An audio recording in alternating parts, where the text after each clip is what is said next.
الله الرحمن الرحيم الحمد لله رب العالمين والصلاة والسلام على أشرف الأنبياء والمرسلين وآله الطيبين الطاهرين وأصحابه المنتجبين ومن تبعهم بإحسان إلى قيام يوم الدين أما بعد السلام عليكم ورحمة الله وبركاته بسم الله الرحمن الرحيم. When we are raised on the day of Qiyamah, let us say, and we haven't actualized our beings adequately, then of course our fate will not be good one.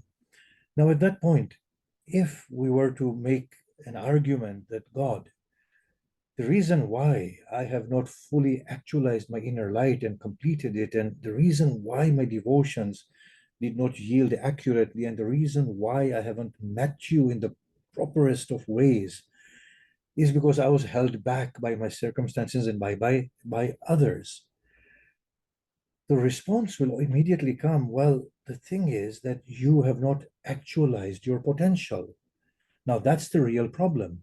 Because for you to go into paradise and meet with God and reclaim yourself, you have to be eligible. You don't have eligibility.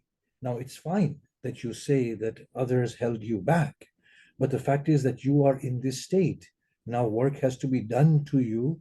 You have to be purified, you have to be cleansed before you can become eligible for the meeting with God and that divine bestowal of His presence and finding your own real self. Now, here we begin to understand that actually we are our own damnation. It is nothing to do with others around us.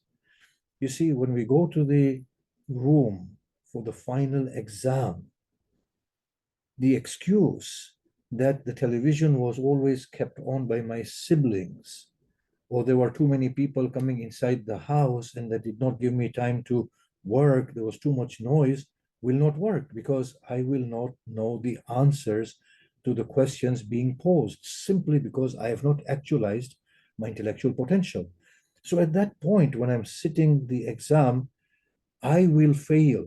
The excuses might be legitimate that yes, you didn't have the time to study, but now you have failed. So you have to go back and actualize and improve your situation. This is the story that is going on with us in this world and what is to transpire in the next world. Devotion is all about aligning with God, freeing ourselves, letting ourselves go, freeing ourselves from what? Not freeing ourselves from the outside world, freeing ourselves from ourselves within the inner world. The meeting with God is within the inner world, not the outer world. God has never been the other. Huwa ma'akum aynama kuntum. He is with you wherever you may be. Allah yahul bain al-mar'i wa qalbi. Allah comes between a person and his own soul or his own heart or his own identity or his own self. The meeting with God is the inner meeting. The outer distractions may be there, but if the inner world is sufficiently cleansed of ourselves, then the meeting is available with God. Now, can I ever be away from myself? Given all the distractions in my life, given everything that everybody else is doing, which is also very wrong, am I not always with myself? I can never be away from myself, can I? That is the level at which we need to recognize the truth, open up and understand what's happening. In this month, the emphasis is on forgiveness, God freeing us from damnation. What we don't understand is that that damnation that we want to be freed from is in there. You see, before any soul goes into the fire, they need to have the eligibility of the fire in there. Before anybody goes on to meeting with God, they need to have the eligibility in there first and foremost. So we are our own damnation. The Quran says, وَقُودُهَا النَّاسُ وَالْحِجَارَ أُعِدَّتْ لِلْكَافِرِينَ. The fuel of the fire is human beings and stones. We take the fuel with us. We have the eligibility of the fire, and that's why we burn. So the emphasis is on forgiveness. Forgiveness from what, we may ask. You see, it is true that we recount our sins. The whole idea there is recounting our sins to make us mindful to not to recommit them and to make amends for them and to seek forgiveness from the people that we have offended. But what is the real forgiveness? The real forgiveness through recounting of sins and through making amends is to free the inner being of the tendency of offending others. But deeper than that, what is the real freedom? The real freedom is for us to forgive ourselves. You see, how do we forgive ourselves? By removing all the obstacles that are barring us from our true self. What are the obstacles? Now, here the answer is obvious. Our anger, our distrust, our greed, our want of this world. Yes, all of these are real things in there. But deeper than that is hard-heartedness, malice. And at that point comes the deepest sin, one of the deepest sins, and that is offense that is caused by others that we are carrying within ourselves.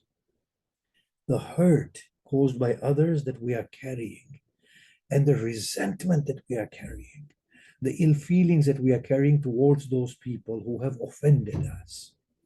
The real sin is that thing because it's so close to our identity. It shapes us. It shapes our outlooks. It governs our interactions with the world. It governs our speech. It governs the way we are with our God. We are carrying the burdens of sin within our soul. We're not even carrying them. We have made them a part of our soul. God says, forgive and pardon. God is most merciful. The Blessed Prophet said to a person, he's going to paradise. And others asked, why does he get to go to paradise and you give us these good tidings? I mean, what's so special about him? The Prophet said, before he sleeps, he forgives one and all. And then he falls asleep. As a result, he's eligible for paradise. That innermost being in there is clean. It's not veiled. These hurts, offenses, resentments, ill feelings that we carry because of the offense caused by others are the biggest preventers from us arriving at the fullness of our own light from within. And therefore, on the day of Qiyamah, we might say, God, this guy offended me. God will say, that's fine. I get it. I sympathize and empathize with you. But the fact is, as a result of you not being able to let go, you have not completed your light. And my meeting is nothing but the meeting of lights. I have to absorb you within my own light, but you are shrouded. How will I do that now? Now there's a whole process that you will have to go through. Now, people often say that I find it difficult to forgive others. I'll say, okay, don't forgive others, forgive yourself. And how is that? Let go of this constant state of feeling like a victim. There is something about the human being. These negative emotions drive us. We want to reinforce them. We want to sustain ourselves through them. There is some sadistic, masochistic, and sadistic pleasure we get. Or, yeah, masochistic, I think, that we get from inflicting pain ourselves because we become so habituated of thinking ourselves as the victim. It keeps us alive. It perpetuates that identity that we have become, and there's nothing else. That's a sustenance for that identity that I have to feel like a victim. I have to feel like the one who has been harmed, who has been offended, who has been wronged.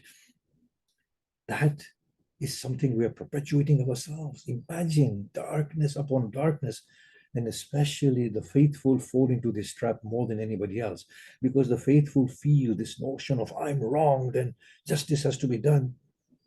In the process of it, that person who has offended us might have been forgiven by God anyway, but we've driven ourselves to the pits of damnation of being alienated from God.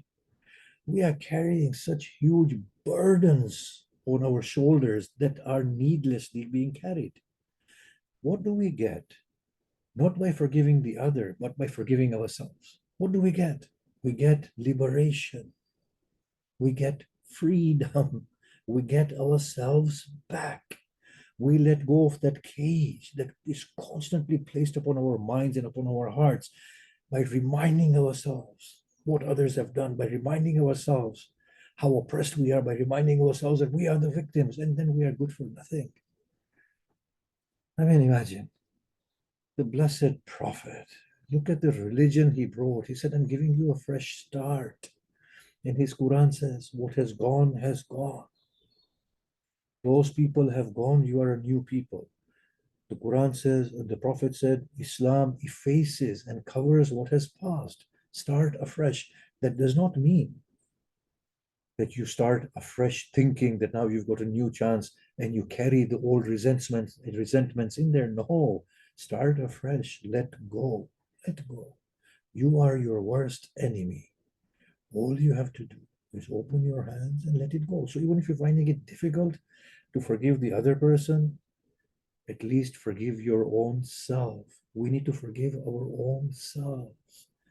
All the nights that have been spent pleading to Allah to remove any form of hard-heartedness, grief, misgivings, ill feelings, the amount of nights that are spent in just praying to Allah to cleanse that part of the soul, then to free the soul. My goodness.